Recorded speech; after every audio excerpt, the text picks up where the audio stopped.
নতুন দেহের ঘ্রাণ পেলে নাকি নারী তার পুরাতন পুরুষকে তাড়ানোর উপায় খোঁজে। এই কথাটা শুনে আগে বিশ্বাস করিনি, কিন্তু এখন মনে হয় হয়তো কিছু গল্প সত্যিই এমন হয়। যখন নতুন কারো উপস্থিতি জীবনে জায়গা করে নেয়, তখন পুরনো স্মৃতিগুলো হঠাৎই অপ্রয়োজনীয় হয়ে পড়ে।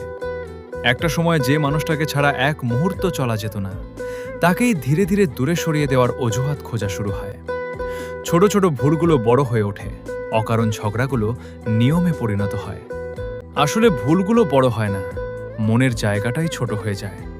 সে বুঝতে পারে না কখন তার ভালোবাসা বোঝা হয়ে গেল। সে শুধু দেখে যে চোখ একসময় তার জন্য নরম ছিল, সেই চোখেই এখন বিরক্তি জমে থাকে।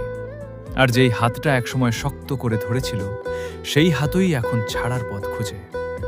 শেষমেশ একদিন সে বুঝে যায় তার জায়গাটা আর আগের মতো নেই।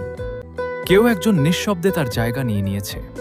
তখন আর ধরে রাখার ইচ্ছে থাকে না, শুধু একটা প্রশ্ন রয়ে যায়, ভালোবাসা কি সত্যিই এত সহজে বদলে যায়? হয়তো উত্তরটা কারো জানা নেই, শুধু গল্পগুলো বদলে যায়, মানুষগুলো বদলে যায়, আর কিছু অনুভূতি নিঃশব্দে ভেঙে পড়ে।